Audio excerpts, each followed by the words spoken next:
Hi everybody, I'm marquisdan. This is gonna be Wizards Warriors 3, and Indeed. let's take a quick second. I'll let my couch introduce themselves. My virtual couch. I guess we'll start with you, Jackie. I'm Jackie Hay. All right, and then there's Daskus Yes, hello. and Chris. Hey there. The Jackie and Chris are fellow speedrunners, and Daskus is a tasser who found out a lot of tricks in this game. So I think without further ado, we're gonna get this going, and we'll kind of explain as we go. So just very quickly, in case you've just joined us, welcome back to ESA Winter 21. We are raising money for Alzheimerfonden. Links to donate can be found below the stream. You're raising money for an excellent cause. We would also like to thank Koei Tecmo Europe and Neo 2 The Complete Edition, which is now out on Steam, as well as Twitch and ViewSonic for sponsoring this event. So yeah, marquisdan, take it away. Alrighty, so I'll give you a 5, 4, 3, 2, 1, go, and start the time. So 5, 4, 3, 2, 1, go. Alright, welcome to Wizards Warriors 3. This is the fourth game in the Wizards Warriors franchise. There's a Game Boy game called Wizards Warriors X that falls in the middle there and kind of screws stuff up. It's an open world, like Metroidvania style game. I can go anywhere I want. But there's going to be different obstacles I run into if I don't have the right tools to get by them. So, since it's a Metroidvania game, we of course are going to be sequence breaking a lot, and we're going to be skipping about half the run in this category. The way we get powers and tools in this game is to join guilds. There's a Thief Guild, a Knight Guild, and a Wizard Guild. The Thief Guild is what lets us go fast. Since we're speedrunning, that's what we want to do first. So we're just going to go join all 3 Thief Guilds right away. And those who start out with some auto-scrollers. So actually, we're ready for a donation if you've got one. I was just going to say, we do have some donation incentives for this run. So there's 2 main ones. The first one being Get the Orb. This is a incentive to get the optional orb at the end, or near the end of the run, I guess. We are currently at $127 of a $400 target, so a way to go, but still definitely possible to make. And the second one is the good or bad ending, the kill or join ending. Currently, kill, the good ending, is winning by $40 to $15, so everything to play for. Alright, perfect. Thank you. And could one of you explain what I'm doing here? Because this kind of takes a little bit of attention. Sure, so what's going on is that this boss of the guild leans back every time you attack it with an up plus forward or just forward attack. And so by repeatedly alternating between the two, we can get it to always try to dodge away from us, and thereby not ever attack us. Yeah, it's a neat trick. Daskus, by the way, has a great tutorial for that trick on our speedrun.com page. If anybody's looking to run this game, there's a lot of good tutorials on that page, and the community is really welcoming. And now I'm on my way to another mini boss here, and I'm going to concentrate on that one too. So if one of you guys could pick up the explanation there. Yeah, this is pretty much a straightforward fight. You just have to keep on attacking it. However, there is one trick that was discovered somewhat recently, where as it's attacking here at the left side, if you stand on its fire that it shoots at you, then you can get in some additional hits without it moving backward. Perfect. Yep. Yeah, and that saves up a lot of time. I think you can get, what, 4 hits in there while you have the free iframes? That's about right, yeah. Yeah. And iframes are a big part of this game. You get hit by the boss and then use the iframes to attack them. It's a pretty common thing. Alright, now I'm doing another trick that needs some explanation, if you could. So there are actually going to be 2 skips here. The first one that happened was despawning a beehive that basically occurs by moving on screen below the level at which it spawns. The second one was despawning a guardian that looks like a human, and that happens by filling up all of the RAM, the memory addresses that this game uses to store enemies with the data from 3 other objects. The number of enemies that each room stores can vary, but for this outer part of the city, it's 3, and so we fill it up with 3 other enemies, 1 human and 2 dogs, and then that guardian despawns, or rather, it's prevented from spawning. Yeah, exactly. And I'll be doing that trick again after a little bit. So this is another auto-scroller. Unfortunately, I kind of didn't leave a lot of time for donations, but we'll get the next one. It's coming out very soon. Could someone explain this boss? It's a little bit different than the previous thief boss. I can do this. So this boss is a little bit different from the other one, as you already said. If you stand on the right pixels next to the boss, you can just get him to dodge with the same effect. But it prevents him also from attacking. You can do this 3 times within, I think it was 84 frames or something. So you can pretty much get him killed with one rotation of his movement. Yep. Like this. Yeah, one cycle like that. That went fairly smoothly. I'm happy with that for sure. Alright, now we're going to do a little thing like I tried to do every day in real life, where I try to go all the way across town without killing anyone. And I've gotten a little bit off of where I need to be now. Oh, I think I need to be... Oh no. I fell down, and now everything looks samey. We're going to be over here. Okay, alright, I lost my bearings a little bit. But we're good now. Alright, if I kill anybody, it ruins the glitch. So... And even if you play this game 400 times, if you end up in the wrong part of town, it looks so much the same as other parts of town, it just takes a second to find out where you're at. I'm just going to be doing the same fire glitch I did before on the other guy, but someone can explain the crowbar mechanics there, because they're insane. The crowbar mechanics are insane because when you're doing certain attacks, like the crouch attack, its hitbox is just 1 pixel, 1 exact pixel.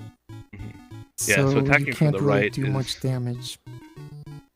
Yeah, attacking from the right is very hard to do. Attacking from the left is much easier on that boss. Alright, so now we're getting the first of 3 princesses. The whole goal of the game is to get to this evil wizard Malkil, who's sitting at the top of a tower. But the door is locked, and you need these 4 crystals, or these 4 gems, to sort of unlock that door. You get 3 of them from rescuing princesses, and 1 is from fighting a dragon. That comes at the end. And there was that skip again that Descus was explaining earlier. Alright, so here's another great opportunity for donations if we have any. We do indeed. We have Pirate Queen, who donated $10 without comment, but that was put towards the bad ending, the join ending. So that's now closed the gap slightly. So we're now $40 to $25. And Strife the Historian has donated $15 towards Orb. And right, hello ESA. Awesome to see how far we've come in donations already, but I will not stand by idly while an incentive goes unmet. Let's get that Orb. Ooh, and we have just had $50 from Baron Von Scrub. Thank you so much. And that has now put our Orb incentive up to $142. So it's still possible. We can still make this if you guys all help us. And it's all going to a fantastic cause. Thank you all so much. Pirate Queen is my younger sister. So shout outs to her. Thank you very much for the donation. And thanks to everybody else too. So this boss is the same as the silver one we fought earlier, but more health and much more dangerous. And I have lost this fight on about half the marathons that I've done. We did well there too. Now I have to do it twice. Even though you have to mention that the harder you somehow get into the game, the bosses from the beginning, like the bronze statues, the level 1 statues, are way harder because of the longer iframes. Oh, that's true. Yep, that's a good point. The bronze bosses all have long iframes, and the level 2 and 3 bosses don't really have appreciable iframes. So actually that orb incentive is going to be closing up in the next minute or so. So get your donations in. Okay, yeah, so if anybody wants to snipe with $260, please go for it. Oh, I should have mentioned that $50 donation from earlier went towards the bad ending, so we're now joining Malkil. Oh, exciting. Yeah, the bad ending has some pretty gnarly art for the NES. Oh, gnarly, I don't know. It's goofy.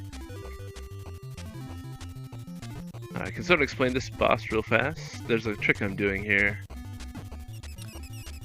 So what happens here is if you attack its sword, then it cancels its attack. It basically does attacks in groups, and if you attack its sword, it cancels it for the rest of that attack group, and that lets you get in some extra hits while it's just standing there. Alrighty, perfect.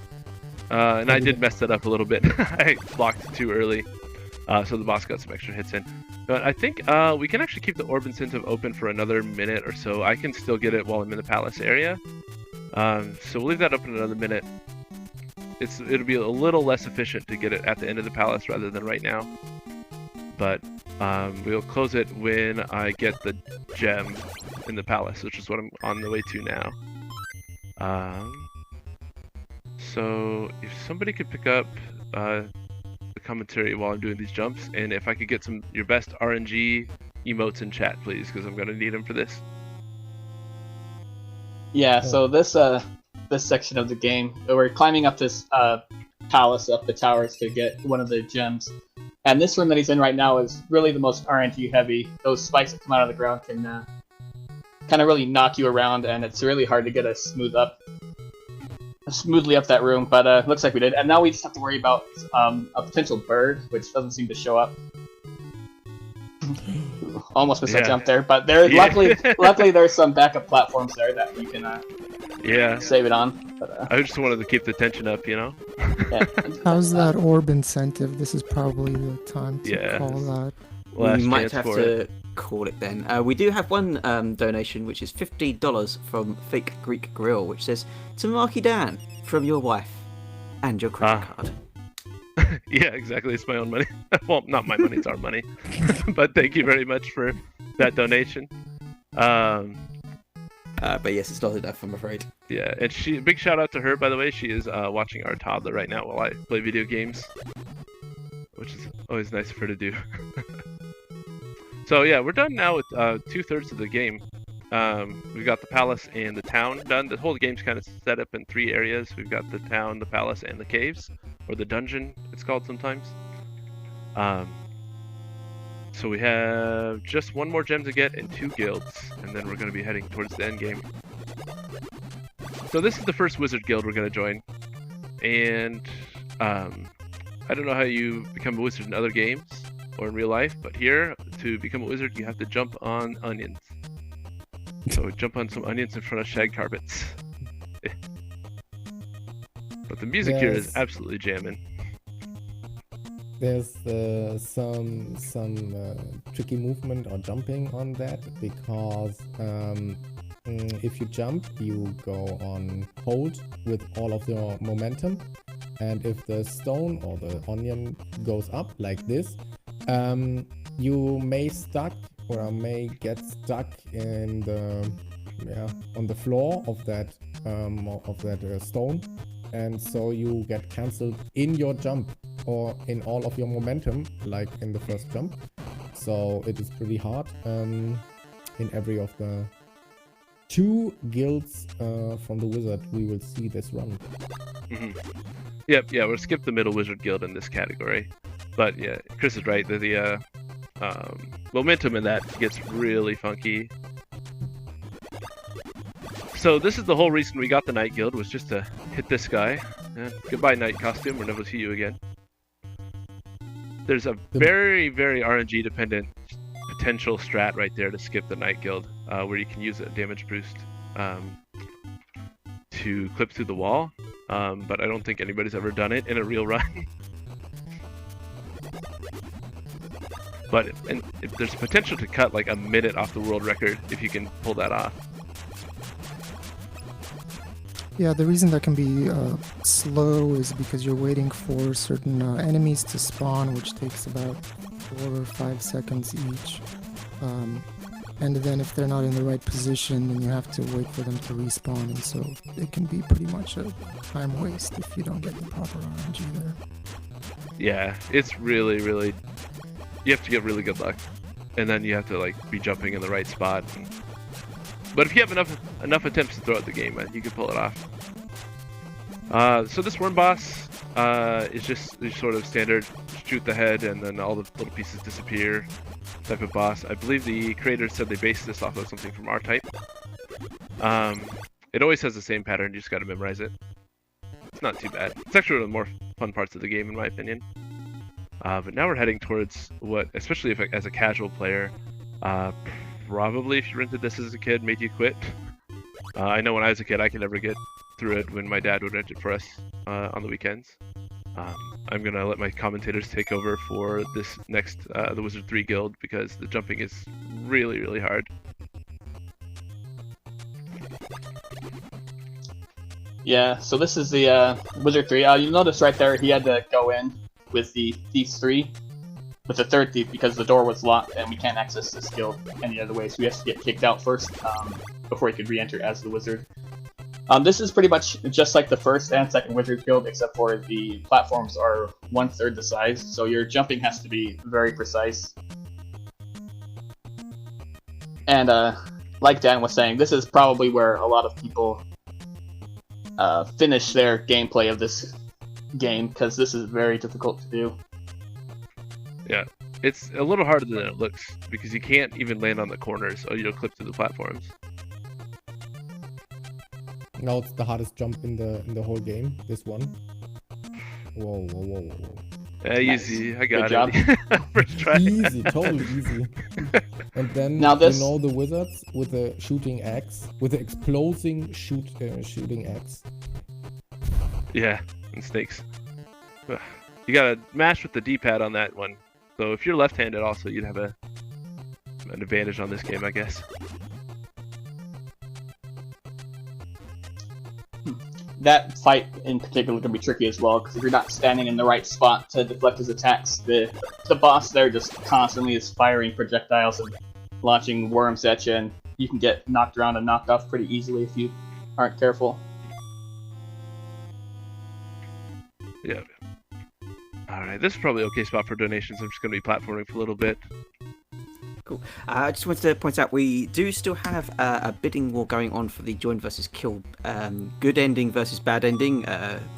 The good ending kill, Malkill, is at $40, but join the bad ending is winning at $75. So if you want to change that, then you can donate, or if you want to secure the bad ending and make sure it's definitely there, then you can increase the gap as you wish. So to add the explanation, he is not just collecting the gems to open the door, but he promises all of the 3 sister princesses to marry them and just rescue the other 2. So we will have a marriage of 3 different princesses at the same time after the game will end. So explain that, please. Well, they don't give you a choice. The princesses don't let you go unless you marry them. So Yeah, to if you choose the explain no, you are. go ahead. Yeah, so now you have to fight the mother-in-law. So there are 3 heads for all of the princesses. Your turn. Yeah, there it is. Yeah, this is a very fearsome dragon, completely original from any video game. You've never seen it before. But yeah, I have to focus on kind of what I'm doing here, so I'll let my commentators take over. Yeah. Yeah, it's no problem. This dragon fight is a totally run killer. It's a little bit of RNG movement, but it was found a strategy several months ago. But it is still very hard, because if you get hit, you will just fall through the rocks like Dan just did it. So it is very hard to block this projectiles from the dragon and also hit him at the active head at the same time. The background layer and the foreground layer just move at different levels. So you see the different light angles of the fireballs he is shooting. So yeah, it's pretty much insane hard to just get the dragon killed. And if you do take damage, The platforms technically aren't solid, so when Kuros is flashing from taking damage, he'll pass through them and fall off screen, which is why you want to jump when you're after taking damage, so that you can try to maintain your location. Yeah, exactly. Yeah, and occasionally you can't, and you just fall, and it's bad news. That fight is probably 3 minutes of my estimate, just because of how bad it can go. But we've got all our gems, and we're about to start the climb. So this part is just trying to platform as tight as you can, and go up as fast as you can. I'm gonna be jumping into my Wizard 3 costume. I like to call this part just jumping around in my pajamas. Here we go. Shout out to the soundtrack over here. Oh yeah. Most of the soundtrack in this game is pretty awesome, in my opinion. So It is. Yeah, it's all worth done just by listening. David Weiss, who went on to do a lot of rare game soundtracks like Donkey Kong Country and a number of others. He did a lot of jamming tunes on the NES, like Battletoads, for example. That's a pretty famous one. Snake Rattle and Roll and other games. The big trick here is just kind of like you have to keep track of what types of movement are faster than others. So like walking is always the fastest, and then jumping is medium, I guess, and levitating is slow. So you just want to keep those other movement types to as like short as possible. It's one of the few games where jumping slows you down. Mm-hmm. Yeah, what is it? 75% or something? Yeah. Yeah, about 75% of the horizontal speed when jumping compared to walking. Mm-hmm. Yeah, so you really want to keep those jumps short. So for beginners, it feels very goofy at the first moment. Mm-hmm. I actually kind of like the floaty jump, but I know it's definitely not everybody's cup of tea. So I will, at the top of the next screen, I'll need to know the results of that bid war for sure. I've got one more like tall screen to go. Cool. Just let me know when, unless somebody snipes it like right now, we're going for the bad ending. We're joining Malkill. Alrighty. Oh. I'll go for the alcove trick one more time. No, I won't. Oh my gosh. This never fails in a marathon, right? So in theory, this is faster than just levitating up the center of the room, because levitating is so slow, like going to the sides and jumping. But there's, it's pretty easy to fall off. So, wrong costume there. You actually don't need the thief to open this door. It just he's a lot faster for this running portion. There's the real king, King James, the king of town. He's been usurped by Malkill, the bad guy in every game. So this is our bad ending, good ending dialogue. So since we chose the bad ending, it'll be time right now. So of course, Malkill immediately betrays us with some amazing dialogue there. And we'll just have a bad ending cutscene now. Malkill's throne has been replaced by Skull's throne, I guess. And we're just stuck.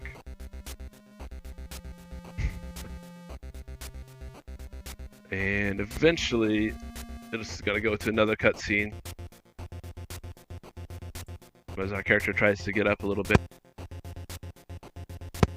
I don't know if Malcolm could do this the whole time. I don't know why he waited for us to come to the top of the tower, but there he is. I mean, what's the point in being evil if you've got no one to recall in horror? Yeah, exactly. Game over. Yeah, so the bad ending was maybe a little bit of a overstatement. It's actually just the game over screen, but you can get all the way to the end and yeah, and just accidentally hit yes on that screen and get a game over, or you ruin your perfect speed run and lose it right there. But yeah, that's Wizard Warriors 3. Thanks so much for watching, everybody. Thanks for all donations. Thank you so much to my commentators. It was really nice of you to spend your evenings here, especially Chris, because it's like 3 in the morning or something in Germany right now. I'm fine with that. Hey, look, it's marathon. There's no too late or too early in the marathon. Right. Exactly. Yeah. And quick shout outs again to my wife who's watching our kids so that I can play video games with y'all. And to want to shout out Neil the Limit Break. He's another speedrunner for this game. I just had too many commentators already. I couldn't ask anybody else. Otherwise I would ask you. And then yeah, and then I want to shout out Midwest Speed Fest, which is my speedrunning community. They're a bunch of cool guys based out of Minnesota in the US. But thanks again to ESA for having me, and good luck with the rest of the marathon. Brilliant, thank you very much. We have had just one more donation come in the meantime. So Winter Mage 5, thank you so much for the $10. And the comment, quite simply, peace and love. Thank you so much. So very appropriate. This has been the end of my donation reading stint. I will leave you guys in the very capable hands of Nico Hart, who will be joining you after intermission. But thank you guys so much for watching along, for joining in chat, and for donating so much towards Outside of London. Yeah, have a good intermission, and we'll see you very soon. Thanks Bye. a lot.